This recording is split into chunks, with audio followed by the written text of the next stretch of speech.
Hello बच्चों, very good morning और very welcome. आपका आप जिस भी टाइम पे देख रहे हैं, गुड मॉर्निंग, गुड आफ्टरनून, जो भी आपका टाइम है, आपका बहुत स्वागत है हमारे semiconductor electronics material device and simple circuit के इंपॉर्टेंट क्वेश्चंस की जो सीरीज चल रही थी, जिसमें हम पीवाईक्यू क्वेश्चन लगा रहे थे, most important most probable questions of our upcoming exam. इन सभी चीजों की बातें कर रहे थे। आई होप कि आप सारी चैप्टरों को अच्छे से कर रहे होंगे, अपने सारे क्वेश्चंस आप लगा रहे होंगे। आपको हैंडआउट भी मिलेगा जिससे आप सारे क्वेश्चंस एक बार देख सकते हैं, ठीक है।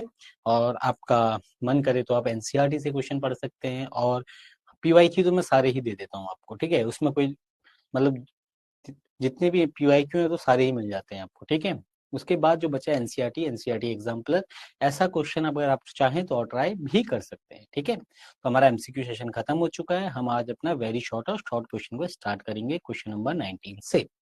क्वेश्चन नंबर 19 हमारा कह रहा है, in an intrinsic semiconductor carrier concentration is 5 into 10 to the power 8 metre per cube, ठीक है। 8 metre cube, 5 into 10 to the power 8 per metre cube. क्या है हमारे पास? कैरियर कंसंट्रेशन है, यानी एन आई की वैल्यू है इंस्टेंट, ठीक है। On doping with impurity atoms, इसकी डोपिंग की जाती है। द होल कंसंट्रेशन यानी एनएच की वैल्यू अपनी 8 × 10⁻12 मीटर पर क्यूब हो जाती है, ठीक है। उसके बाद आइडेंटिफाई द टाइप ऑफ डोपांट, चलो ये भी बताएंगे। The extensive semiconductor so form, चलो ये भी बात कर लेंगे। Calculate the electron concentration in semiconductor, इसकी भी बात कर लेंगे कि इलेक्ट्रॉन की कंसंट्रेशन क्या है। तो एक बार क्वेश्चन को देख ले ध्यान से, हिंदी में बात कर लेते हैं। किसी नए अर्धचालक में वाहक सांद्रता 5 × 10⁻28 मीटर 5 × 10⁻28 प्रति मीटर क्यूब है। अपद्रव्य परमाणु द्वारा मादित करने पर विवर सांद्रता कितनी हो जाती है? 8 × 10⁻12 प्रति मीटर क्यूब हो जाती है। डोपक मादक को किस प्रकार दोपक मादक के प्रकार को पहचानिए तथा इस प्रकार बने अवद्रव्य अर्धचालक को पहचानिए। अवद्रव्य अर्धचालक में इलेक्ट्रॉन सांद्रता परिकलित कीजिए। चलिए, तो सबसे पहले उसने बोला, ठीक है, द होल कंसंट्रेशन। कैसी कंसंट्रेशन बेटा? होल की कंसंट्रेशन। होल कंसंट्रेशन कब बनती है? होल कब बनते हैं? जब हमारे पास इम्प्योरिटी एटम कैसे हो? ट्राइवेलेंट हो। तो इसने बोला द टाइप ऑफ डोपेंट, तो हमें पता चल गया ये तो ट्राइवेलेंट होना चाहिए। कैसा होना चाहिए? तो ट्राइवेलेंट होना चाहिए। बहुत शानदार। The extensive semiconductor so formed, तो एक्सटेंसिव सेमीकंडक्टर कौन सा फॉर्म्ड होगा? तो हमारे पास अगर होल बन रहे हैं तो कैसा बनता है? Positive type. तो ये तो चलो बहुत अच्छा क्वेश्चन है, हमारा पी टाइप बन गया, ठीक। Calculate the electrons concentration in extensive semiconductor, हमें क्या निकालना है? Calculate the electron concentration. अब बात करते हैं इस क्वेश्चन की, ठीक है। हमें एक चीज पता है, एनआई गिवन है, एनएच गिवन है। हमारे पास दो चीजें गिवन है, ठीक है। हमारे पास इसमें क्या है? एनआई गिवन है और एनएच गिवन है। तो एक फॉर्मूला हम जानते हैं बेटा। क्या जानते हैं हम मैंने आपको बताया था कि एक ही फॉर्मूला इस चैप्टर में, Ne.NH equals to Ni square. हमें निकालना क्या है? हमें निकालना है इलेक्ट्रॉन कंसंट्रेशन कितना हो जाता है? Ni square by NH। अब मेरे को एक चीज बताओ, इसमें कोई बड़ी चीज है कि आपको फॉर्मूला पता है तो आप सीधे सीधे कैलकुलेट करेंगे, एनआई की वैल्यू का स्क्वायर कर दोगे, एनई की वैल्यू इतनी आ जाएगी। इसमें कोई दो चीजें आपको करनी नहीं है, डुअल नेचर है नहीं, क्वेश्चन इजी है। बात खत्म करते हैं, ठीक है। क्वेश्चन नंबर 20 की बात करते हैं। एनसीईआरटी का भी क्वेश्चन है, एनसीईआरटी में इन टेक्स्ट आपको मिल जाएगा, प्लस सीबीएसई 2023 का भी है। ये क्वेश्चन थोड़ा सा अच्छा है, क्वेश्चन वैसा ही है लेकिन थोड़ा सा अच्छा है। इसने बोला, suppose the pure silicon crystal has 5 into 10 to the power 28 atoms per meter cube. It is doped with 1 ppm concentration. किसके साथ? 1 ppm concentration के साथ इसको डोप किया जाता है ऑफ पेंटावेलेंट आर्सेनिक। पेंटावेलेंट के साथ इसको डोप किया जा रहा है, तो इलेक्ट्रॉन बनते होंगे। चलो ठीक है। Calculate the number of electron and holes. अब इसने बोला इलेक्ट्रॉन और होल्स की कैलकुलेशन करो जहां पे इंस्ट्रिंसिक सेमीकंडक्टर एनआई की वैल्यू अपने पास इतनी दी है। फाइंड आउट क्या करना है? Calculate the number of electrons and hole. Electron और एनएच हमें निकालना है, ठीक है। तो हिंदी में आप पढ़ सकते हैं, मान लीजिए किसी शुद्ध सिलिकॉन क्रिस्टल में 5 × 10⁻28 परमाणु प्रति मीटर क्यूब है, ठीक है। तो कैसे टैकल करेंगे? देखिए, एक सिंपल सी बात है, क्वेश्चन में दिया है सिलिकॉन हैज 5 × 10⁻28 एटम्स। 5 × 10⁻28 एटम्स वो मीटर क्यूब है। इस पे जो डोपिंग की जा रही है वो पर पीपीएम की जा रही है। तो पीपीएम का मतलब क्या होता है मेरे प्यारे बच्चों? We know that what is PPM. हमारे पास पीपीएम क्या होता है, हम जानते हैं पीपीएम होता है पर, आप ऐसे बोल सकते हो पर 10⁻⁶, यानी मिलियन की बात करते हैं, पार्ट पर मिलियन, यानी हर एक मिलियंथ पार्ट पे उसमें आर्सेनिक को डोप किया जा रहा है। तो जो टोटल कंसंट्रेशन इस बेसिस पे हो जाएगी हमारे पास, इसने बोला 5 एटम्स इतने हैं, 5 इंटू 10⁻28 एटम्स हैं, इसको पर 10⁻26 में हमें डाला गया, तो इलेक्ट्रॉन्स कितने आए, तो इसको आप देखोगे 5 × 10⁻22 ये हो जाएंगे इलेक्ट्रॉन्स पर मीटर क्यूब। समझ गए इस बात को? पीपीएम्स का मतलब होता है पार्ट पर मिलियन, यानी हर एक मिलियन पार्ट पे आर्सेनिक उसमें घुसा दिया गया है। ठीक है, सब में नहीं गया पर पार्ट मिलियन पे। ठीक है, जब आपके पास एन अपना निकल जाता है तो बेटा क्या रह जाता है हमारे पास, तो हमारे पास एक केवल और केवल एनएच कैलकुलेट करना रह जाएगा, है ना। तो अब हमें होल्स निकालने हैं, तो Ne.NH equals to Ni², Ne और NH बराबर Ni²/Ne। ठीक है, चलो Ni² तो इसने दे रखा है 1 पॉइंट, चलो इस कैलकुलेशन को आप कर लीजिएगा, ये तो बेसिक सा कैलकुलेशन है, ये मैंने आपको बता दिया। NH बराबर कितना हो जाएगा, इसका स्क्वायर करेंगे हम, तो 5 × 10⁻22 का स्क्वायर करना, 5 के स्क्वायर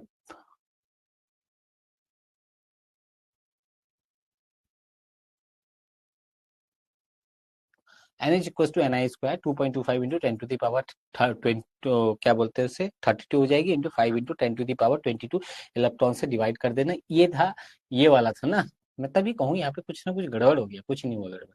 ये था 1.5, 15 का स्क्वायर कितना, Ni की वैल्यू कितनी है, 15 का स्क्वायर 225, 2.25 इंटू 2, मैं तभी कहूँ 5 इंटू 10⁻22 का स्क्वायर कैसे हो सकता है। ठीक है, कोई सिंपल सिंपल है। Ne इज इक्वल टू, अपना पास फॉर्मूला जो है उससे अपना एक कैलकुलेशन हो जाता है, Ne.NH इक्वल टू Ni का होल स्क्वायर। कोई बड़ी चीज लॉजिक नहीं है इसमें। क्वेश्चन नंबर 21 की बात करते हैं, सीबीसी 2023-21 में जो पूछा था, 2023 में पूछा था, differentiate between the intrinsic and extrinsic semiconductor, नैज और अर्ध अपद्रवी अर्धचालक में बताइए। देखो बेसिक सा, अगर किसी को याद नहीं रहता एग्जाम में, एक सिंपल सा लॉजिक हम बोलते हैं, एक होता है प्योर सेमीकंडक्टर जो बना हुआ है, और एक होता है इंस्ट्रिंसिक, उसको प्योर बोलते हैं, और एक्सट्रिंसिक बोलते हैं जिसमें मिलावट कर दी जाती है, जो अनप्योर हो जाता है। ठीक है, दो चीज आपको याद रहेंगी। तो इंस्ट्रिंसिक सेमीकंडक्टर क्या है, semiconductor in the pure form is known as intrinsic नहज अर्धचालक, और इनकी कंडक्टिविटी थोड़ा कम होती है, रूम टेम्परेचर पे इनकी कंडक्टिविटी कम होती है, सेमी कंडक्टिव होते हैं, इनके वैलेंस बैंड कंडक्शन बैंड में कम इलेक्ट्रॉन होते या नहीं होते। ठीक है, एक्सटेंसिव ऐसे होते हैं जिनमें हम क्या करते हैं, पेंटावेलेंट या ट्राइवेलेंट इम्प्योरिटी मिलाते हैं, तो इससे हमें क्या मिलता है, इससे हम इनकी कंडक्टिविटी बढ़ जाती है। The semiconductor resulting from mixing of impurity in it known as extensive semiconductor, their conductivity is high. Simple सी बात है। It electrical conductivity is a function of temperature, जो प्योर होते हैं वो, उनकी जो इलेक्ट्रिकल कंडक्टिविटी होती है वो टेम्परेचर के फंक्शन होते हैं, यानी रूम टेम्परेचर को बढ़ाने पर इनकी कंडक्टिविटी थोड़ा और बढ़ जाती है। ठीक है, और electrical conductivity depend upon the temperature as well as quantity of impurity. अब इस, लेकिन यहाँ पे तो मेटल पे तो डिपेंड ही नहीं कर रहा, वो बाह्य फैक्टर, यानी टेम्परेचर बढ़ाओगे तब कंडक्टिविटी बढ़ेगी, उसके लिए तुम्हें एक एक्सटर्नल फैक्टर, है ना, मतलब एक बार जो बन गया तुम्हारा, क्या बोलते हैं उसे, एक बार अगर तुम्हारा सेमीकंडक्टर बन गया, ठीक है, एक बार तुम्हारा सेमीकंडक्टर अगर बन गया, उसके बाद तुम कुछ नहीं कर सकते, उसके बाद तुम टेम्परेचर से ही कंडक्टिविटी। लेकिन यहाँ पे बनाते वक्त क्या कर सकते हो आप, कि अगर जो इम्प्योरिटी है उसको बड़ा कम करके, इम्प्योरिटी की वैल्यू को बढ़ा के कम करके हमें क्या मिल जाता है, एक्सटेंसिव, एक्सटेंसिव सेमीकंडक्टर की वैल्यू को हम कम ज्यादा कर सकते हैं, यानी कंडक्टिविटी को हम हैम्पर कर सकते हैं। ठीक है, इंस्टेंसिक होता है the number of free electron in conduction band is equal to the number of holes in valence band. दोनों बराबर होते हैं, इंस्टेंसिक में पेयर में, कंडक्शन बैंड में, और बैलेंस में। इन दी एक्सटेंसिव में क्या होता है, number of free electron and number of holes are unequal, यहाँ पे होल्स और इलेक्ट्रॉन की वैल्यू बढ़ जाती है, यहाँ पे हमारे पास कॉम्बिनेशन रिकॉम्बिनेशन होता रहता है, होल बनता है इलेक्ट्रॉन, लेकिन यहाँ पे थोड़ा सा क्वांटिटी ज्यादा हो जाती है, होल्स ज्यादा हो जाएंगे, या तो आपके पास वो डोपिंग पे डिपेंड करेगा। These are not practically use, pure semiconductor practically use नहीं किया जाता, जबकि एक्सटेंसिव सेमीकंडक्टर प्रैक्टिकली यूज किए जाते हैं। ठीक है, क्वेश्चन नंबर 22 की बात करते हैं, सीबीसी 2023 की। क्या बोला था, Briefly explain how the diffusion and drift currents contribute the formation of potential barrier in PN junction diode. थोड़ा जो बच्चे जानते होंगे, पीएन जंक्शन डायोड पे क्या होता है, इलेक्ट्रॉन्स के और उनके इधर उधर मूव करने की, इलेक्ट्रॉन और उसके इधर उधर मूव करने की वजह से क्या होता है, हमारे पास एक बैरियर बनता है। ठीक है, वो चीज अभी हम देखेंगे आंसर में, लेकिन थोड़ा बहुत दिमाग लगाया करो कि क्वेश्चन क्या पूछा जा रहा है। जिन बच्चों को पता है उनकी बात अच्छी है, जिनको नहीं पता थोड़ा सा देखा करो कि किस चीज की बात कर रहा है। हमने थोड़ा बहुत पढ़ा है, पहले खुद से थोड़ा सा आंसर को रिराइट करने की कोशिश किया करो, फिर जाके आंसर देखा करो। तो क्या बोला है, संक्षेप में व्याख्या कीजिए कि किसी पीएन संधि डायोड में विसरण और अपवाह धारा किस प्रकार रोधी का विभव का निर्माण योगदान करती है। तो हमें पता है बीच बीच में क्या होता है, पीएन जंक्शन डायोड में क्या होता है, बीचों बीच में इलेक्ट्रॉन और होल क्या करते हैं, आपस में आके खत्म होने लगते हैं। तो इसलिए एक रीजन बन जाता है जहां से फ्लो रुक जाता है, उस रीजन को हम बोलते हैं क्या, बैरियर बन गया। अब वो इलेक्ट्रॉन्स और होल्स का फ्लो नहीं होने देता। तो डिफ्यूजन में क्या होता है, it occurs for majority charge carrier due to concentration gradient. Concentration gradient की वजह से बनता है। Hole diffuses from P side to N side and electron diffuses from N side to P side. PN junction diode में holes P side से N side की ओर जाते हैं अपनी इलेक्ट्रॉन्स की तलाश में, और इलेक्ट्रॉन्स होल की तलाश में इधर को आ रहे होते हैं रास्ते में।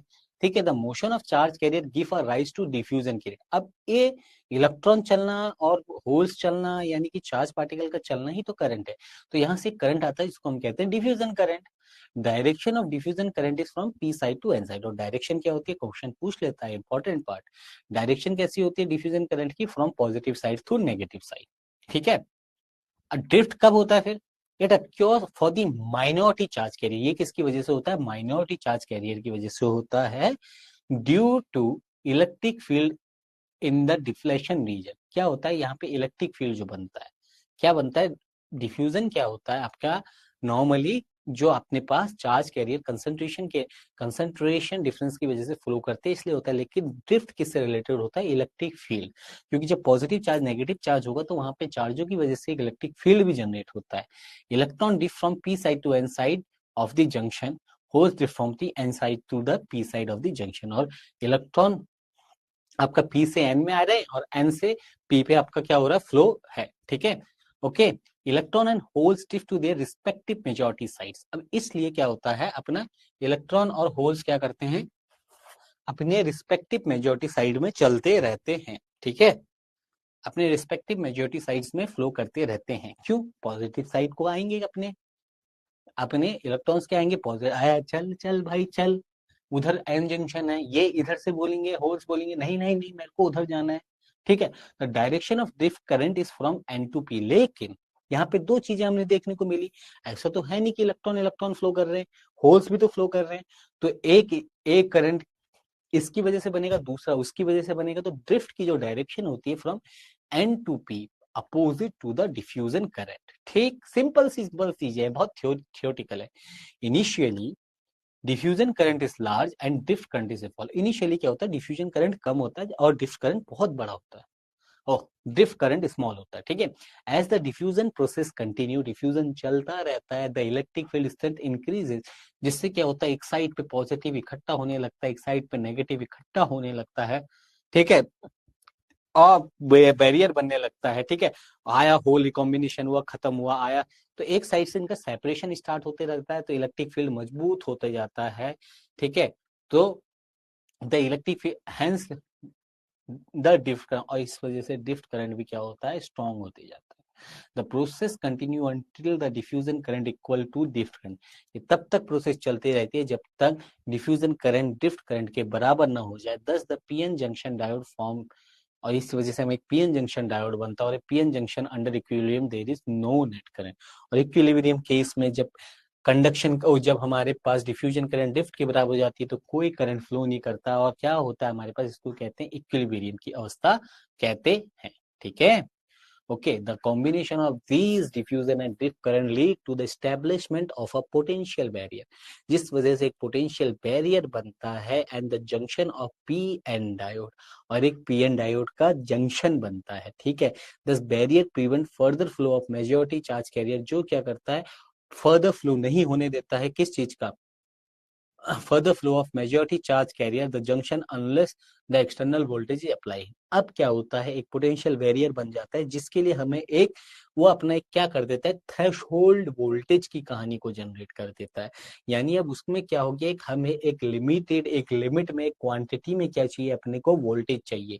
इस वोल्टेज के कारण ही क्या होगा, अब वोल्टेज जो होगा उस वोल्टेज का क्या हो गया, एक थ्रेशोल्ड वोल्टेज अपनी इसकी क्रिएट हो गई। यानी एक क्वांटिटी की वोल्टेज होगी जिसकी वजह से अब उसके ऊपर का वोल्टेज हमको प्रोवाइड करना पड़ेगा, जिसकी वजह से क्या होगा, करंट फ्लो करेगा।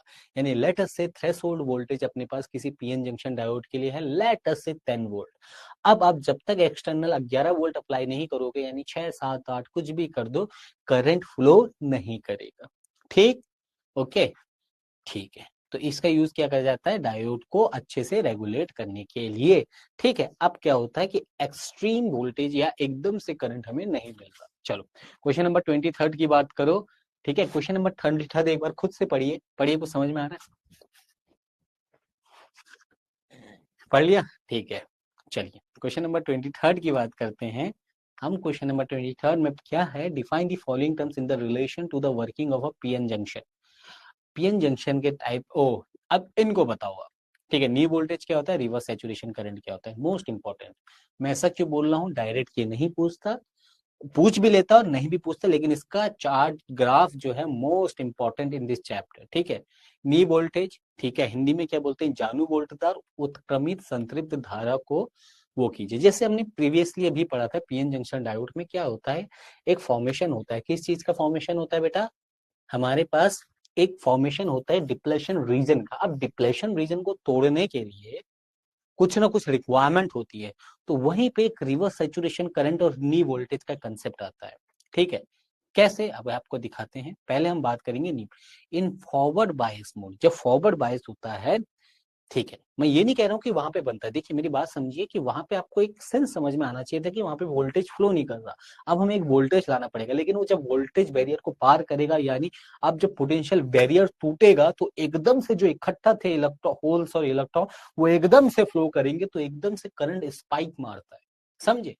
तो इसी चीज को अब इन फॉरवर्ड बाइस mode the voltage for which the current in a PN junction diode rises sharply, क्या करता है, जब पीएन जंक्शन डायोड में करंट शार्पली राइज करता है, उसको कहते हैं हम नी voltage. Current PN junction diode में जब फॉरवर्ड वाइज के केस में, फॉरवर्ड वाइज के केस में, फॉरवर्ड वाइज के केस में नी वोल्टेज होता है। जब एकदम से करंट राइज करता है, उसको नी वोल्टेज ग्राफ दिखाएंगे अभी। For diode in reverse bias के केस में क्या होता है, करंट बहुत स्मॉल होता है, micro ampere, and almost remains constant with the change in bias, it is called reverse saturation current. अब बोलोगे सर क्या, ठीक है, तो इसका जो ग्राफ बनता है, आ जाइए, आपको ग्राफ क्या पता आगे भी होगा, लॉन्ग क्वेश्चंस में भी होगा, कुछ इस टाइप का ग्राफ होता है। ठीक है, थोड़ा सा ध्यान देना, ओके। क्या होता है, आपके पास दो केस बनते हैं, पहले करंट नॉर्मली फ्लो करता है, फिर एकदम से करंट बल्क मारता है, गैलिनियम आर्सेनाइड की बात होती है। ठीक है, अब उसके बाद एकदम से यहाँ पे भी क्या होता है, करंट हल्का सा फ्लो करता है, फिर एकदम से टेन टेन उड़ जाता है, टेन टेन टेन। अब देखो दोनों की केस की बात हो रही है, ठीक है, दोनों की केस की बात हो रही है, ओके। अब हमारे पास एक केस हम लेते हैं फॉरवर्ड वाइज के केस में, और एक केस लेते हैं हम रिवर्स वाइज के केस में। ठीक है, दो केस हमारे बनते हैं, ओके। तो हमने पढ़ा पहले नी वोल्टेज। नी वोल्टेज क्या होता है, हमारा फॉरवर्ड वाइज का केस होता है। किसका केस होता है मेरे प्यारे बच्चों, फॉरवर्ड वाइज का केस होता है। ठीक है, आपके उसमें मैं देख रहा था कि ऐसा कोई ग्राफ डाला नहीं है, क्लास नोट्स में तो आपको मिल ही जाएगा। ठीक है, देखो जो क्वेश्चन में जितना पूछा गया अभी हम उतने की ही बात करते हैं। ठीक है, कहीं पे भी नहीं डाला। ठीक है, यहाँ से देखिए और ये देखिए, यहाँ से करंट को टूटना स्टार्ट होता है। ऊपर वाला फॉरवर्ड केस बाइस का केस होता है, दूसरा वाला रिवर्स बाइस का केस होता है। ठीक है, चलिए क्वेश्चन नंबर 24 की बात करते हैं। तो अगर आपको पढ़ना है तो नोट्स में से देख लीजिए, एक बार अच्छा ग्राफ आपको मिल जाएगा, एनसीईआरटी में भी अच्छा खासा ग्राफ इसका गिवन है। ठीक है, देख लीजिएगा, एक बार ध्यान से देख लीजिए। क्वेश्चन नंबर 24 की बात करते हैं, जो सीबीएसई 2023 में पूछा था। Plot a graph for the variation of current with the voltage material gallium arsenide on the graph, mark the region where resistance is negative and Ohm's law is obeyed. तो ठीक है, देखते हैं गैलियम आर्सेनाइड के लिए जो graph बनता है, कुछ ऐसा बनता है वोल्टेज और करंट का, इस टाइप का। ठीक है, उसके बाद उसने बोला उन रीजन को मार्क करो जहां पे ये क्या करेगा, उस रीजन को मार्क करो जहां पे ये क्या करेगा, ओम्स लॉ को फॉलो करेगा। क्या करेगा, ओम्स लॉ को फॉलो करेगा। ओके, अब मेरे को एक चीज बताओ, जो ग्राफ आपको दिख रहा है इसमें ओम्स लॉ क्या होता है, वोल्टेज और करंट के बीच क्या होते हैं, डायरेक्टली प्रोपोर्शनल होते हैं। तो यानी ग्राफ क्या आता है, ओम्स लॉ के लिए सीधा आता है। तो रीजन जो आपको बी सी दिख रहा है, this region will follow the Ohm's law, है ना। यहाँ पे हमें ग्राफ वोल्टेज और करंट के बीच में वर्सेस में सीधा लग रहा है, ठीक है। दूसरा क्या बोल रहा है, ऐसा बताओ जहां पे रेजिस्टेंस नेगेटिव हो। तो नेगेटिव का मतलब जो स्लोप नेगेटिव हो जाए, ये वाला डी ई क्या है, नेगेटिव है। यहाँ पे स्लोप माइनस और del V over del I zero से कम है, सिंपल सी बात है। तो डी ई अपना कौन सा रीजन हो जाएगा, जहां पे कम है। और अगला क्या, ओम्स लॉ वेट करता है, सी डी है, जहां ग्राफ बी सी है, जहां ओम्स लॉ फॉलो होता है। और क्या बोलते हैं उसे, अपने पास जो ग्राफ है वो सीधा है, ठीक। चलिए क्वेश्चन नंबर 25 की बात करते हैं। How the conductivity of intrinsic semiconductor very with temperature. Intrinsic semiconductor की जो कंडक्टिविटी हो टेम्परेचर के साथ कैसे बढ़ती है, क्या आपको लगता है क्या होता होगा जब किसी भी प्योर सेमीकंडक्टर का टेम्परेचर बढ़ाते हो, तो क्या होता होगा उसमें, वो पिघल जाता होगा उसमें। देखो इलेक्ट्रॉन जितने हैं, इलेक्ट्रॉन तो टेम्परेचर बढ़ाने से इलेक्ट्रॉन तो नहीं बढ़ते, क्या होता होगा। किसी नए दर चालक की चालकता को ताप के साथ किस प्रकार परिवर्तित होती है, व्याख्या कीजिए। आपको क्या लगता है किस प्रकार से अपनी चालकता को इम्प्रूव करता होगा, बता सकता है कोई। देखिए बेसिकली क्या होता है, the conductivity of intrinsic semiconductor depend on its temperature, but at room temperature their conductivity very low. Room temperature पे कंडक्टिविटी बहुत खत्म होती है, जिसका इस्तेमाल हम नहीं कर सकते, ठीक है। An intrinsic semiconductor will behave like a insulator at T equal to 0 kelvin. इतना हमें पता होना चाहिए, बहुत क्वेश्चन पूछते हैं, हमने एमसीक्यू में भी देखा। टी इक्वल टू 0 केल्विन या माइनस 273 डिग्री सेंटीग्रेड पे हमारा सेमीकंडक्टर कंडक्टर तब तक रहेगा, वो -272 डिग्री सेंटीग्रेड तक भी, -273 पे जाके वो बोलेगा अब मैं नहीं हूँ कंडक्टर, है ना। उसके बाद क्या होता है, हम टेम्परेचर हाई करते जाते हैं, तो क्या होता है, हायर टेम्परेचर पे क्या होता है, excite some electron from the valence band से कुछ इलेक्ट्रॉन एक्साइट होकर कंडक्शन बैंड में चले जाते हैं। This thermally excited electron at T is equal to greater than 0 kelvin partially occupy the conduction band. जाते हैं वापस भी आ जाते हैं, जाते हैं वापस भी आ जाते हैं, ठीक है। तो क्या होता है, बेसिकली हम बात करें, देखो इलेक्ट्रॉन तो बढ़े नहीं रहे, कंडक्टिविटी हमारी तभी बढ़ती है जब फ्री इलेक्ट्रॉन्स बढ़ते हैं। बट यहाँ पे इलेक्ट्रॉन कैसे बढ़ाओगे भाई, सेमीकंडक्टर, और वो भी बढ़ा तो दोगे, चलो मान के चलो, आप क्या करोगे, इंस्टेंसिक को एक्सटेंसिक बना लोगे, पी टाइप बना लोगे, एन टाइप बना लोगे। बट हमारा यहाँ पे मुद्दा ये नहीं है, हमारे पास जो मुद्दा है वो सिंपली क्या है कि टेम्परेचर हमारे पास एक, टेम्परेचर को ऑपरेट करके बनाना है। तो बेसिकली टेम्परेचर जो ऑपरेट होता है, तो सिंपल ही जो क्या होते हैं, वैलेंस बैंड से कंडक्शन बैंड में कुछ इलेक्ट्रॉन एक्साइट होकर चले जाते हैं। चलो चलो गर्मी आई, सिंपल बहुत इंपॉर्टेंट लाइन, वैलेंस बैंड से कंडक्शन बैंड में कुछ इलेक्ट्रॉन का जंप करना, ठीक है, या एक्साइट होना एट इंक्रीजिंग द टेम्परेचर और T is greater than 0 kelvin is, ठीक है, जिसकी वजह से हमारे पास क्या होता है, कंडक्शन पार्सली ऑक्यूपाई हो जाता है और हमारी कंडक्टिविटी बढ़ जाती है। चलो क्वेश्चन नंबर 26 की बात करें, सीबीएसई 2023 की, इसने पूछा था, draw the circuit arrangement for the studying of V I characteristic of a PN junction diode in forward wise and reverse bias. चलो वोल्टेज और करंट की जब आपको कैरेक्टरिस्टिक जाननी है, तो आपको फॉरवर्ड वाइज और रिवर्स वाइज का वो बनाना था, क्या करना था, ग्राफ बनाना था, ठीक है। Okay, show the potential, show the plot of V I characteristic of silicon diode. Silicon diode का वी आई कैरेक्टरिस्टिक अभी आपको कौन सा क्वेश्चन है बेटा, 26 है तो सही। सॉरी फॉर दैट, मैं पिछली बार बोल रहा था कि ग्राफ नहीं है। आपको मिलेगा हैंड आउट में, टेंशन नोट, ठीक है, मैं बना दूंगा अभी मैंने स्पीड देखा तो दिखाई नहीं मेरे को, ठीक है।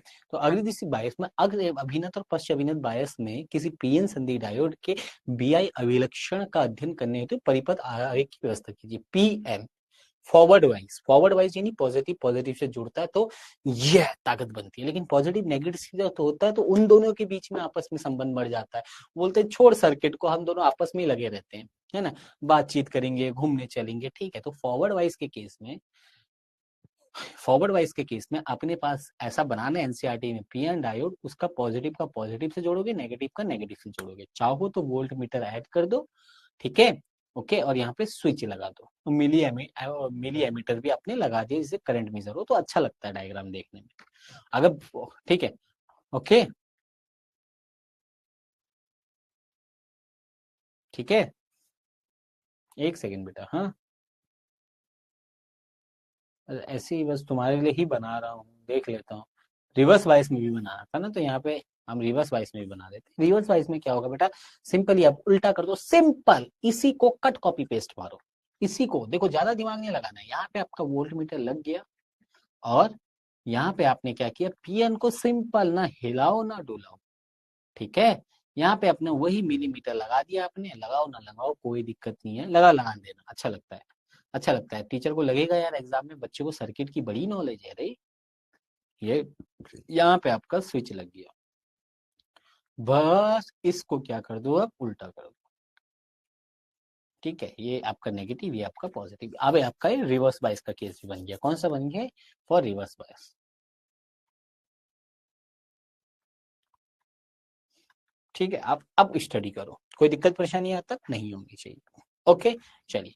अब सिलिकॉन डायोड का जो वीआई कैरेक्टरिस्टिक होता है, जहां पे मैं आपको न्यू वोल्टेज और रिवर्स सैचुरेशन करंट भी बताऊंगा। देखिए, फॉरवर्ड वाइज के केस में तब तक करंट नहीं बढ़ता जब तक नी वोल्टेज तक आपको वोल्टेज ना मिल जाए। नी वोल्टेज के बाद एकदम से करंट स्पाइक मारता है, यानी करंट फ्लो करने लगता है। नी वोल्टेज तक उसको पोटेंशियल वॉरियर या एक थ्रेशोल्ड वोल्टेज को पार करने या नी वोल्टेज को पार करने में बड़ी जान लगती है। वैसा ही सेम फॉरवर्ड रिवर्स बायस में भी होता है। रिवर्स बायस में भी क्या होता है, ब्रेकडाउन वोल्टेज यानी सी तक आपका, इसका ग्राफ बहुत इजी लगता था जब मैं 12th में था, तो मेरे को बड़ा अच्छा लगता था।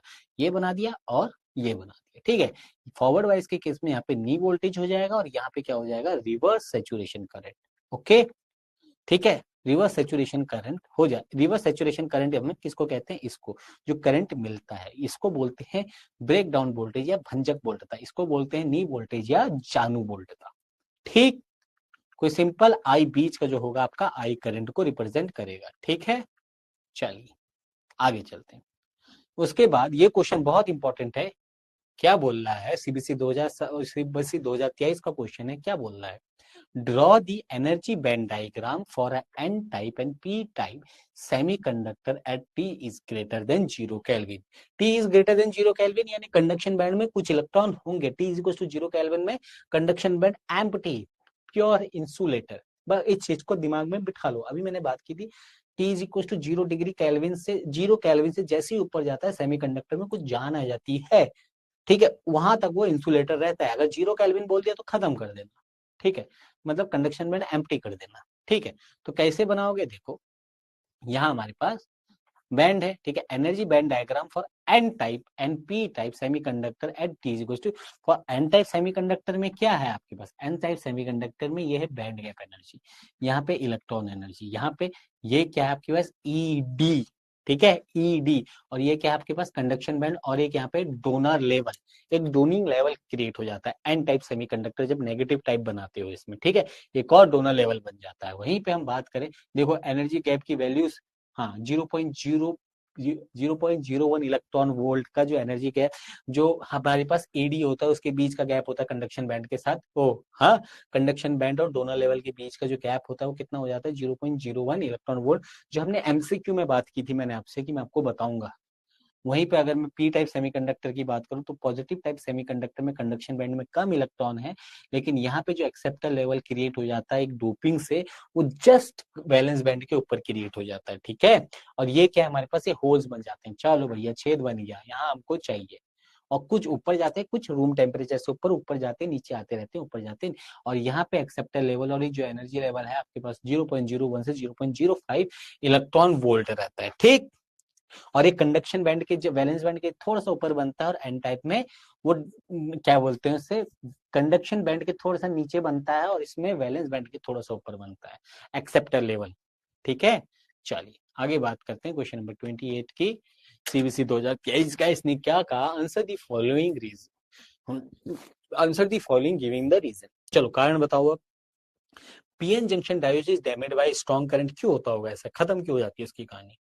पीएन जंक्शन डायोड की impurities are added in intrinsic semiconductor, और इंस्टेंसिक सेमीकंडक्टर में इम्प्योरिटी क्यों मिलाई जाती है। देखो, इम्प्योरिटी नहीं मिलाई जाएगी तो आपने अभी अभी पढ़ा है कि रूम टेम्परेचर पे वो अच्छे से काम नहीं करता, उसकी कंडक्टिविटी बहुत हाई नहीं होती। आप उसमें जितना मिलाओगे उतने उसमें होल से इलेक्ट्रॉन के जनरेशन होगा, जिससे उसकी कंडक्टिविटी इंक्रीज करेगी। ये चीज आपने अभी अभी पढ़ी है। But PN junction diode is damaged by strong current, क्यों ऐसा क्यों होता है, क्यों होता है, इसका आंसर कैसे लिखोगे एग्जाम में, सोचो दिमाग।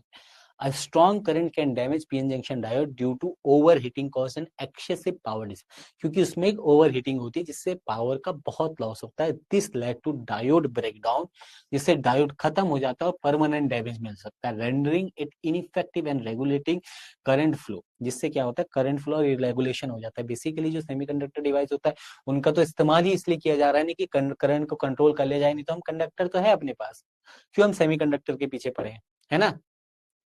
ठीक है. Impurities added to intrinsic semiconductor through a process doping to alter their electrical properties, जिससे उनकी बेसिक जो सेमीकंडक्टर इंट्रिंसिक सेमीकंडक्टर की जो बेसिक इलेक्ट्रिकल प्रॉपर्टी यानी लो कंडक्टिविटी उसको चेंज करने के लिए हम उसमें डोपिंग कर देते हैं. दिस क्रिएट एन टाइप और पी टाइप सेमीकंडक्टर. ये क्या कर देते हैं एन टाइप और पी टाइप सेमीकंडक्टर बना देते हैं by introducing extra charge carrier, किसकी वजह से एक्स्ट्रा चार्ज कैरियर वो ले आते हैं. ठीक है. Which control the semiconductor materials conductivity, जिससे क्या होता है सेमीकंडक्टर मटेरियल की कंडक्टिविटी कंट्रोल हो जाती है. ये चीज आपने पढ़ी है. बेसिकली हम पढ़ी क्या है, मेरे को एक चीज बताओ, क्यों मिलाई जाएगी भाई. तो इम्प्योरिटी किस लिए मिलाई जाएगी, जिससे कंडक्टिविटी बढ़ जाए. और उनकी जो प्योर सेमीकंडक्टर है रूम टेम्परेचर पे बहुत कम कंडक्टिविटी होती है. यही तो बात मैं अभी कर रहा था. और सीबीएसई 2025 का और एनसीईआरटी का क्वेश्चन है. देखिए देखो एनसीईआरटी से अच्छे क्वेश्चन उठाता है भाई ये, मैंने इसलिए एनसीईआरटी भी लिखा है. इसने क्या बोला था, carbon silicon and germanium have same lattice structure. Carbon, क्योंकि तीनों क्या है इनके पास, देखो आप बेसिकली बात करो तो सबके पास चार चार चार इलेक्ट्रॉन होते हैं इन द आउटर सेल. ठीक है. सबको पता है कार्बन का भी होता है, लेकिन इसमें से केवल कार्बन को छोड़ के सिलिकॉन और जर्मेनियम हम सेमीकंडक्टर की तरह ट्रीट करते हैं. कार्बन को भी तो इस्तेमाल कर सकते थे, हमारे पास एक ऑप्शन और बढ़ जाता. ठीक है. Carbon silicon and germanium have same lattice structure. Carbon germanium और सिलिकॉन की क्या है सेम लैटिस स्ट्रक्चर उनका सेम होता है. Why is carbon is insulator and silicon and germanium are intrinsic semiconductor?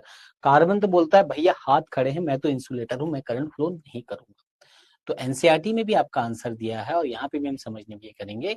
The four bonding electrons of carbon silicon and germanium lie respectively in the second third and fourth orbit. Carbon के लिए second orbit में होते हैं जो 4 electron होते हैं जो outer shell में जो अपना बॉन्ड हॉन्ड बना सकते हैं. सिलिकॉन के लिए ये थर्ड ऑर्बिट में होते हैं. और अपने को किसकी बात करें, जर्मेनियम की बात करते हैं, इसके लिए ये फोर्थ ऑर्बिट में होते हैं. अब इस चीज से आप ये चीज तो समझ गए होगे कि जितना आउटर जाएगा उतना इसका जो मेन सेंटर के साथ यानी न्यूक्लियस के साथ जो संबंध होगा उतना कच्चा होगा, बाहर के कमरों में रहता है. Hence the energy required to take the electron from those atoms, that is ionization energy या Eg से. तो यहाँ से एक इलेक्ट्रॉन निकालने के लिए जितनी एनर्जी आपको चाहिए विल बी लीस्ट होती है जर्मेनियम के लिए, जैसे आराम से कंडक्टिविटी का. फिर सिलिकॉन के लिए थोड़ा कम होता है. ठीक है. Hence the number of electron for conduction in germanium silicon are significant but negligible for small for carbon. मतलब ये नहीं है कि इनके लिए भी फ्री इलेक्ट्रॉन है, नहीं, लेकिन कंडक्शन के लिए उसके लिए आयोजनाइजेशन एनर्जी कम पड़ेगी, तो जिसकी वजह से ये दोनों एक अच्छे हैं. कार्बन सबसे जर्मेनियम सबसे अच्छा है, सिलिकॉन थोड़ा सा कम होने का है, और कार्बन तो बोलता है मैं तो इंसुलेटर है. ठीक है. बहुत सिंपल सा क्वेश्चन था. क्वेश्चन नंबर 30 की बात करते हैं. क्वेश्चन नंबर 30 क्या बोल रहा है, explain the with the help of diagram the working of PN junction diode as a half wave rectifier. बहुत इजी बात है. ठीक है. किसकी, अर्थ तरंग दृष्टिकारी की बात करो. चलो आप समझ ही गए होगे हाफ वेव को रेक्टिफाई करना. डायग्राम से हम समझने की कोशिश करेंगे. ठीक. ये हमारे पास प्राइमरी इनपुट, ये ट्रांसफार्मर, ये सेकेंडरी आउटपुट. ठीक. क्या किया हमने, एसी वोल्टेज को अप्लाई किया. ठीक. अब एसी वोल्टेज का जो इनपुट होता है मेरे प्यारे बच्चों वो कैसा होता है, एसी वोल्टेज का जो इनपुट होता है वो कुछ ऐसा होता है. ठीक है. यानी ये पॉजिटिव और ये नेगेटिव साइकिल. ठीक. ये पॉजिटिव साइकिल है, नेगेटिव साइकिल. अब क्या होता है, पीएन तो हम जानते हैं, पीएन जंक्शन डायोड तो एक पॉजिटिव होता है एक नेगेटिव होता है. अब यहाँ पे क्या होगा, पहले पॉजिटिव साइकिल में पॉजिटिव करंट आया, इस केस में पॉजिटिव पॉजिटिव से जुड़ा, ये फॉरवर्ड वाइज का काम किया इसने. पॉजिटिव पॉजिटिव जो भी थे इलेक्ट्रॉन प्रोटॉन जो भी थे, इलेक्ट्रॉन पॉजिटिव, यार लो खत्म. पॉजिटिव चार्ज ने इसका जो पॉजिटिव हिस्सा है, पॉजिटिव हिस्सा क्यों, इसके पास भी पॉजिटिव चार्ज है, उनको रिपेल मारा, चल भाई धक्का मारा, और ये क्या किए, अपना करंट फ्लो हुआ. लेकिन यहां तक हुआ, लेकिन फर्स्ट साइकिल के ही नेक्स्ट हाफ साइकिल की बात करो तो उसमें ये पॉइंट क्या होगा, इनपुट सिग्नल क्या हो जाता है अपने पास नेगेटिव हो जाता है। इनपुट सिग्नल क्या हो जाता है अपने पास, नेगेटिव हो जाता है। इनपुट सिग्नल के नेगेटिव होने की वजह से हमारे पास ये पॉजिटिव और ये नेगेटिव होने की वजह से आधे इनपुट के लिए ये क्या करता है, आउटपुट तो देता है बट आधे के लिए ये भूल जाता है। ये क्या होता है, रिवर्स बायस का काम करता है। ठीक है, ये क्या करता है, आधे इनपुट के लिए क्या करता है, रिवर्स बायस करंट का काम करता है। ठीक है, तो आधे इनपुट को ये भूल गया, इसने दिया ही नहीं। ठीक है, तो ये पॉजिटिव साइकिल के लिए इसने आउटपुट दिया बट अगले के लिए नहीं दिया। फिर उसके बाद ये अगले के लिए आउटपुट देगा। ठीक है, तो ये अगले के लिए आउटपुट देगा, तो बीच वाला आउटपुट हमारे पास नहीं मिलता। तो हाफ वेव को, यानी ये फुल साइकिल की केवल और केवल हाफ वेव को रेक्टिफाई कर पाता है और अगले हाफ को रेक्टिफाई नहीं कर पाता। ठीक है, तो इसके वर्किंग की बात, चलो पहले हम सिंपली बात करते हैं इसके आंसर की, जो आंसर हमने पढ़ना है। In an alternating voltage is applied across the end of a junction diode, the current flow through the one diode only the half cycle of the voltage. Same बात मैंने आपको बताई, not during the entire cycle, hence the single junction diode acts an half wave rectifier. ये बात मैंने आपको बताई। During the first half positive of the input signal S1, the positive at S2 is the negative potential, so the PN junction diode D is forward wise, the current flows. ठीक है, पूरा पढ़ सकते हो आप, बिल्कुल अच्छे से आंसर इसको लिख सकते हो। ठीक है, ठीक है, कौन सी चीज जरूरी है, ठीक है, कौन सी चीज जरूरी है इसमें, इसके लिए आप जो भी है पूरी कहानी आप लिख सकते हो, कोई दिक्कत नहीं है, आप ही के लिए बनाई गई है। और यही लिखने की जरूरत नहीं है, जो आपको अच्छा लगे, आपको समझ के जो आए आंसर बट करे लिखना। पर सबसे ज्यादा इंपॉर्टेंट हो जाता है इसके लिए जो डायग्राम के साथ साथ आपको इनपुट एसी और आउटपुट वोल्टेज को भी दिखाना है। देखो आधे को ही रेक्टिफाई करता, आधे को रेक्टिफाई नहीं कर पाता, तो ये इसमें स्टार पॉइंट होता है। इसको जरूर बनाना बेटा। किसको, मैंने बोला किसको बनाना है, आपको इनपुट और आउटपुट वोल्टेज के ग्राफ को बेटा बिल्कुल बनाना। ठीक है, इनपुट वोल्टेज और आउटपुट वोल्टेज के ग्राफ को एग्जाम में जरूर रखना बेटा।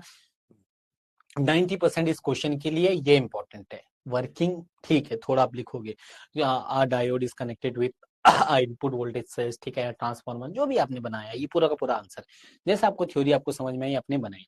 ठीक है, लेकिन एग्जामिनर 110% आपका ये ग्राफ दिखेगा। आपने लिखा during the positive half the input signal S1 is positive and S2 at negative potential, जो भी आपने लिखा।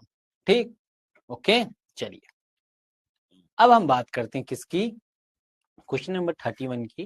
क्वेश्चन नंबर 31 क्या कह रहा है, right the distinguishing feature between conductor semiconductor insulator on the basis of energy band diagram. क्योंकि हम इसमें सबसे इंपॉर्टेंट चीज क्या पढ़ते हैं, एनर्जी बैंड डायग्राम। जब हम इंसुलेटर पढ़ते हैं या जब हम करंट इलेक्ट्रिसिटी पढ़ते हैं और हम बोलते हैं मेटल या ओमिक ओमिक कंडक्टर जो होते हैं वो कभी नहीं पढ़ते, वहां पे फ्री इलेक्ट्रॉन इतने सफिशिएंट होते हैं, करंट फ्लो करा सकते हैं एक्सटर्नल वोल्टेज अप्लाई करने के लिए। लेकिन इसी में आके हमें क्या पड़ता है, एक एक्स्ट्रा चीज की जरूरत पड़ती है जिसको कहते हैं एनर्जी बैंड डायग्राम। तो इसमें अगर क्वेश्चन पूछता है डिफाइन दी सेमीकंडक्टर इंसुलेटर, ठीक है, सेमीकंडक्टर इंसुलेटर या कंडक्टर्स को डिफाइन करो, तो इसमें यही क्वेश्चन पूछता है एनर्जी बैंड डायग्राम के हिसाब से बताओ। क्योंकि एनर्जी बैंड डायग्राम इसी के लिए डिफाइन हुआ था। तो ऊर्जा बैंड के आधार पर विद्युत रेखी अर्धचालक और चालक के बीच विभेदन कीजिए। चलो ठीक है, तो सबसे पहले बात करेंगे हम इंसुलेटर, बेचारा किसी काम का नहीं होता है। पहले हम इन कंडक्टर पे बात कर लेते थे करंट फ्लो, तो इंसुलेटर ने भी मेहनत की, रात भर दिन रात उठ के मेहनत की, अपने वैलेंस बैंड और कंडक्टर बैंड को मजबूत किया, वो भी चले गया। अब सबसे ज्यादा इस्तेमाल होने वाला है भैया, कंडक्टर से भी ज्यादा इस्तेमाल होने वाला सिस्टम है, लेकिन इंसुलेटर अभी तक मेहनत मेहनत ही नहीं कर रहा है। ठीक है, तो इसके लिए सबसे पहली बात है, आप क्या जानते हो, आप जानते हो इसके लिए जो एनर्जी कैप होता है या फॉरबिडन एनर्जी गैप, एफईजी लिख दो, ईजी लिख दो, आपकी मर्जी, ये होता है 3 इलेक्ट्रॉन वोल्ट से भी ज्यादा। क्यों, क्योंकि वैलेंस बैंड से हमारे चार्ज कैरियर को कंडक्शन बैंड में जाना पड़ता है, तब जाके वो band band band band band करता है। ठीक है, ठीक है, इसका जो कंडक्शन बैंड है इंसुलेटर का बिल्कुल खाली, कोई है ही नहीं ऊपर वाले फ्लोर में। ठीक है, नीचे वाले बैंड को कहते हैं ईवी और ऊपर वाले को ईसी, दोनों बनाना है। EG equals to greater than 3 electron volt आप लिख दो, पूरे नंबर आपको मिल गए। ठीक, फिर अगर मैं बात करूंगा कंडक्टर की, तो कंडक्टर में क्या होता है, कंडक्टर की, ठीक है, सेम सेम वो चिपका दिया, ठीक है, सेम इमेज है यहाँ पे भी। ठीक है, अब हम कंडक्टर की बात करेंगे, चलो हम बना लेंगे। ठीक है, कंडक्टर की मैं बात करूंगा, इसको हटा दो यहाँ से, ओके।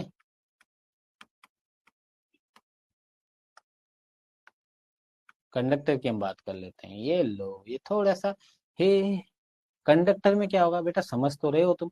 इस अब देखो, एनर्जी जो फॉरबिडन एनर्जी क्या है, कंडक्टर है भैया, सबसे कम होगा, यानी वैलेंस बैंड बहुत आसानी से कंडक्शन बैंड में चले जाएंगे। चलो हम और भी शानदार तरीके से बनाएंगे। लो, ये रहा और ये रहा कंडक्शन बैंड, और एक रहा वैलेंस बैंड। अब हम चाहें तो इनको ओवरलैप भी बना सकते हैं। चलो दोनों तरीके से बनाने की कोशिश करते हैं। हम चाहे तो इनको ओवरलैप भी बना देते हैं, मतलब दोनों के लिए कॉमन हो जाएगा। ठीक है, तो इसके लिए मैंने बोल दिया ई बी, और इसके लिए बोल दिया मैंने ईसी, वैलेंस बैंड और कंडक्शन बैंड। ठीक, लेकिन मैं चाहूं तो इसको क्या कर सकता हूं, ओवरलैप भी बना सकता हूं। ये रहा वैलेंस बैंड, ये रहा कंडक्शन बैंड, करीबन करीबन इसको ओवरलैप भी बना सकते हैं। समझ रहे हो? चलो, ओवरलैप ऐसे दिख नहीं रहा होगा तो ऐसे दिखा देते हैं। ठीक है, इसको हटा ही देते हैं ना, ओ ओ ए, इसको हटा देते हैं, उसको हम कुछ ऐसा भी बना सकते हैं। इसमें ओवरलैप्ड भी दिखा, एनसीईआरटी में दोनों इमेज दिए होंगे आपके। ठीक है, कंडक्शन बैंड और वैलेंस बैंड क्या है अपने पास, ओवरलैप्ड भी है। यहाँ पे ईसी और ये हो जाएगा ईवी, ये दोनों एक दूसरे के ऊपर ओवरलैप्ड भी है। और इसके लिए क्या होता है, यहाँ पे तो थोड़ा बहुत आपको फॉरबिडन एनर्जी गैप दिख भी रहा है, और यहाँ पे जो ईजी होता है फॉरबिडन एनर्जी गैप, वो लगभग लगभग शून्य के बराबर होता है। ठीक है, या तो इसमें क्या होगा, कंडक्शन बैंड पार्सली फिल होगा, या क्या होगा, ओवरलैप ईच अदर, या एक दूसरे को ये ओवरलैप कर देंगे। ठीक है, ये अगर आप इस डायग्राम को ऐसा बनाते हो तो यहाँ पे आप इलेक्ट्रॉन एनर्जीज को भी रिप्रेजेंट कर सकते हैंगे।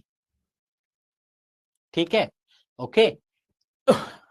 If the small electric field is applied across the metal, metal के अक्रॉस अगर स्मॉल इलेक्ट्रिसिटी अप्लाई की जाती है, the free electron start moving in the direction opposite to the direction of electric field. तो free electron क्या करते हैं, opposite किसके मूव करने लगते हैं, hence the metal behave as a conductor, और इलेक्ट्रॉन क्या करने लगते हैं, अपना निकलने लगते हैं, इलेक्ट्रिक फील्ड के अपोजिट मूव करते हैं और अपना कंडक्शन चालू कर देते हैं। ठीक है, और कंडक्टर्स का बी, अच्छा वो डायग्राम वहां पे गलत था, यहाँ पे सही है। ठीक है, ये लो कंडक्शन बैलेंस बैंड, देखो आराम से देखो, Eg इज इक्वल टू 0 लिखना मत भूलना, यहाँ पे तो ओवरलैप्ड है वैसे, और ये दिखाना भी मत भूलना है, ओवरलैपिंग। फिर उसके बाद सेमीकंडक्टर, सेमीकंडक्टर का देखोगे थोड़ा सा कम होगा, बीच का होगा।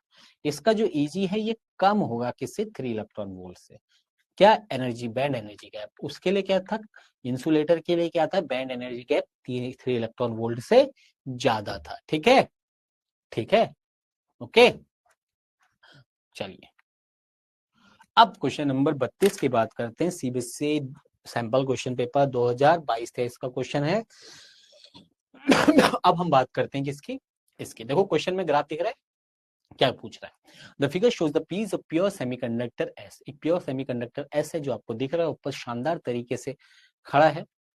ठीक है, with a variable resistor R, एक वेरिएबल रजिस्टर आर लगा हुआ है, source of constant voltage V, और एक source of constant voltage V लगा हुआ है।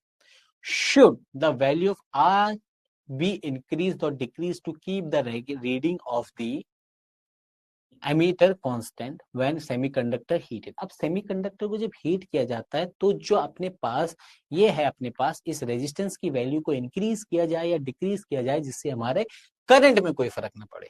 तो ये सवाल आपके लिए थोड़ा सोचो, ये ऐसा क्वेश्चन बहुत अच्छा है। आजकल का जो ट्रेंड है वो ऐसे ही क्वेश्चन का, ये थ्योरी पूछना, ये पूछना, ये चीजों की से कोई भरोसा नहीं करता है।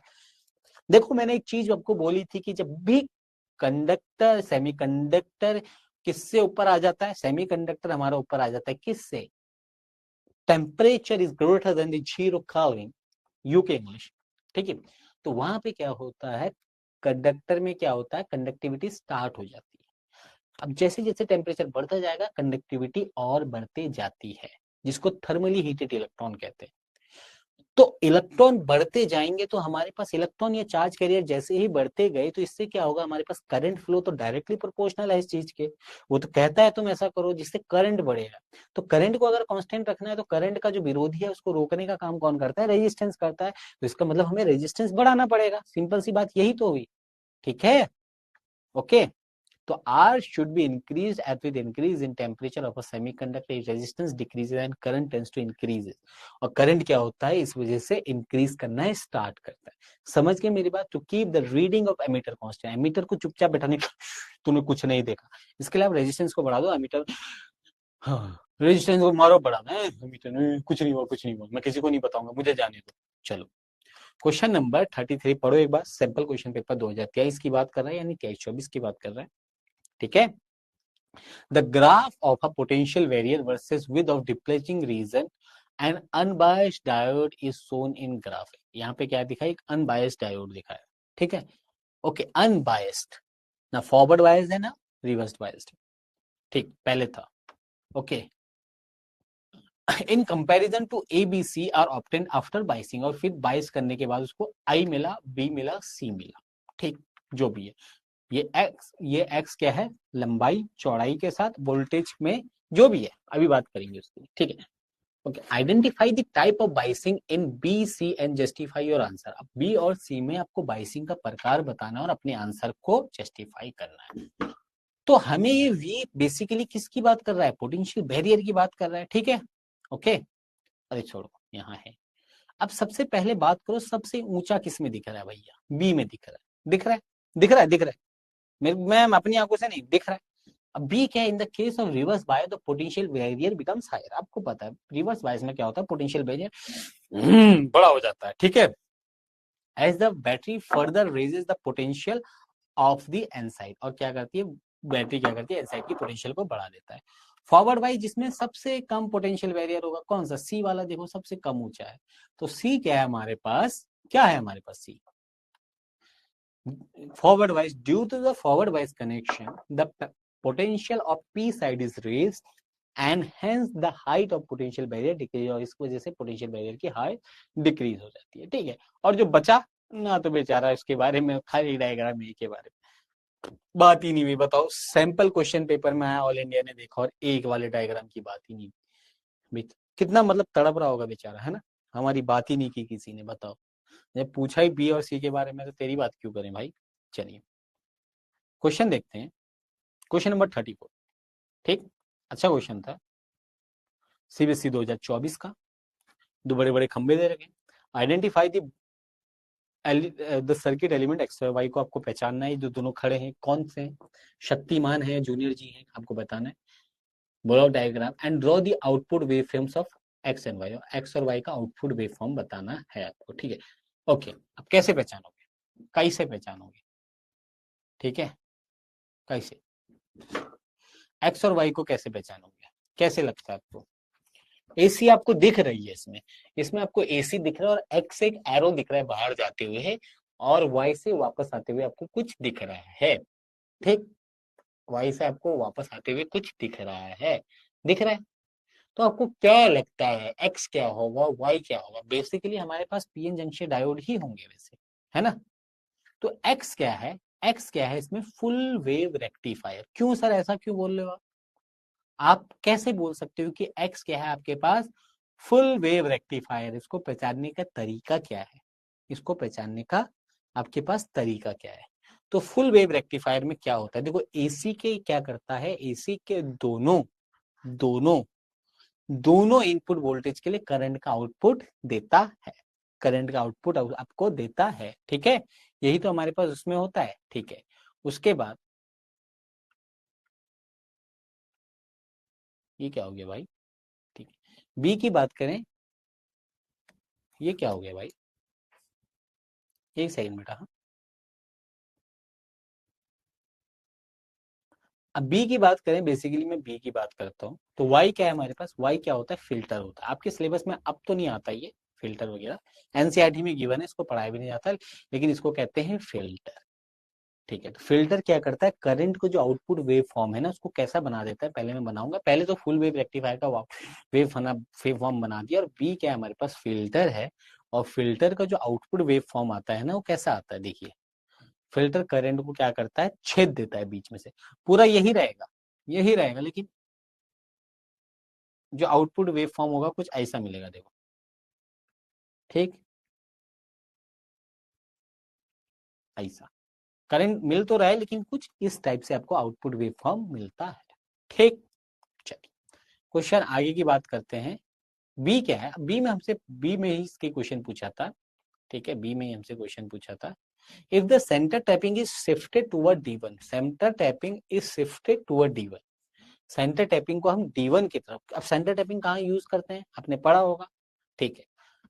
तो सेंटर टैपिंग क्या होती है, मध्य निष्कासित सेंटर टैप ट्रांसफार्मर बीच में लगा देता है। अब इसको क्या कर रहे हैं, इस शिफ्टेड टुवर्ड डायोड D1 जो नीचे पीएन, जो हमारे पास फुल वेव रेक्टिफायर में जो नीचे वाला डायोड रखता है, सेंटर टैपिंग को उसके साइड को खिसका देते हैं। Draw the output wave form of the given circuit. तो आउटपुट वेव फॉर्म कैसे बनती है, इस तो D1 का जो वेव फॉर्म है वो कम निकालता है, क्या निकालता है, उसका मैग्नीट्यूड एम्पलीट्यूड कम हो जाता है, और D2 का क्या होता है, ज्यादा हो जाता है। ओके, तो B2 पे प्रेशर ज्यादा बोलता है। तो सेंटर ट्रैपिंग को जैसे ही हम डायोड D2 की तरफ शिफ्ट करते हैं तो हमारा आउटपुट वेव फॉर्म कुछ डांस करने लगता है, डिक डिक डिक डिक, इस टाइप से बनता है। एनसीईआरटी में बहुत अच्छे से डायग्राम गिवन है, अगर आप सही से पढ़ो तो एनसीईआरटी में बहुत अच्छी अच्छी चीजें दी है, बस समझ में नहीं आती है, दिक्कत इसी बात। ठीक है, चलिए चलो अब हमको सीबीएसई 2024 का क्वेश्चन दिख रहा है। Draw the energy diagram of P type semiconductor है, T इक्वल्स टू 0 केल्विन। बना लोगे अब तो एनर्जी डायग्राम। कंडक्शन बैंड को आपने बिल्कुल ही खाली रखना है, बिल्कुल ही खत्म हो गया, T इक्वल्स टू बिल्कुल ही इंसुलेटर बन गया। ठीक है, और रूम टेम्परेचर पे भी बनाना है, बना सकते हो आप। अब हमें एक क्वेश्चन दे रखा है, इन द गिवन डायग्राम, जो आपको गिवन डायग्राम है, कंसिडरिंग एन आइडल डायोड, एक आइडल डायोड माना इसमें, ये वाला आइडियल बहुत अच्छे से कहना मानता है, in which condition will the bulb को, ठीक है, व्हेन स्विच इज ओपन, कब बल्ब गो करेगा, जब स्विच को ओपन किया जाए यानी ओपन ही रखा जाए, और स्विच को जब क्लोज किया जाए यानी बंद किया जाए। यहाँ थोड़ा सा उल्टा होता है, हम डेली लाइफ में जो बोलते हैं जब बटन खोल के आ, इसका मतलब होता है बटन बंद कर दिया, मतलब खोल के आ का मतलब इलेक्ट्रिकली होता है, तुमने कनेक्शन को तोड़ दिया, आपने क्या कर दिया, कनेक्शन को तोड़ दिया। ठीक है, और जब स्विच को क्लोज किया जाता है तो करंट अपना फ्लो करता है। ठीक, सिंपल सी बात है। ओके, ठीक है, समझ गए। हाँ, इतना तो ऐसे मेरे प्यारे बच्चों आपको पता ही होता है, कोई दिक्कत नहीं है इसमें। ओके, चलिए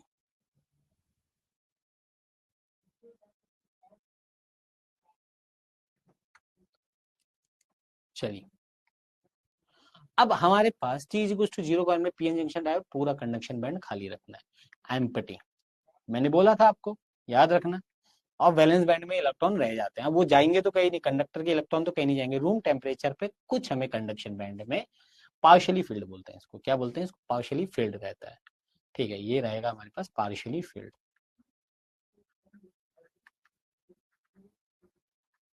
ठीक, अब बल्ब कब ग्लो करेगा, देखो सिंपल सी बात है, बल्ब कब ग्लो करेगा, जब स्विच को क्लोज रखोगे, बंद करोगे, हैं तब। यहां से जैसे आप स्विच को क्लोज करोगे, पॉजिटिव पॉजिटिव रिपल्सन, रिपल्सन होगा, करंट फ्लो करेगा। अब यहाँ पे डायोड की बात, ये भी बात कर रहा हूं मैं, डायोड का एक्चुअल सेंस में भी काम होगा। The bulb glow when switch is open, जब खुला रखेंगे, when the bulb switch is cold the diode will forward bias and current will bypass the bulb. वो क्या हो जाएगा, फॉरवर्ड बाइस हो जाएगा, क्या हो जाएगा, वहां से करंट क्या कर देगी, बाईपास कर देगी बल्ब को। करंट यहाँ से आने के बाद इसके यहाँ से सीधे ऊपर निकल जाएगी, बाईपास कर देगी, आपको ओपन रखना पड़ेगा सर्किट को, क्योंकि ये प्लस प्लस क्या हो जाएगा, पॉजिटिव पॉजिटिव एक दूसरे पे करंट को क्या कर देंगे। देखो ये बहुत प्यारा क्वेश्चन है, आपको लगेगा नहीं यार ऐसे सर्किट में भी तो करंट जाता है, फिर आपको ऐसा भी तो लगेगा ऐसे सर्किट में भी तो करंट जाता है जब हम पैरेलल बात करते हैं, लेकिन यहाँ पे डायोड लगाया, डायोड के केस में क्या होगा, करंट क्या हो जाएगा, बाईपास कर जाएगा उसके सिस्टम को, और करंट डायरेक्ट फ्लो कर जाएगा बाहर की ओर। समझ गए मेरी बात को। चलो ठीक है, तो इस लेक्चर को यहीं पे खत्म करते हैं, फिर हम इसके लॉन्ग क्वेश्चन की बात करेंगे। ठीक है, इसके हम लॉन्ग क्वेश्चंस की बात करेंगे, फिर उसके बाद इस चैप्टर को देखो, बेसिकली 100% तो सारा पूरा थ्योरी है वाला चैप्टर, है ना। केवल और केवल एक क्वेश्चन पार्ट, कौन सा वाला पार्ट, आपका केवल और केवल एक न्यूमेरिकल आता है, एनी वाला, N E dot N H equals to N I का स्क्वायर होल स्क्वायर, यही वाला आपका न्यूमेरिकल पार्ट है इसमें। ठीक है, और छोटे छोटे क्वेश्चन ही पूछते रहता है। तो थैंक यू सो मच, आपको मिलते हैं फिर नेक्स्ट लेक्चर।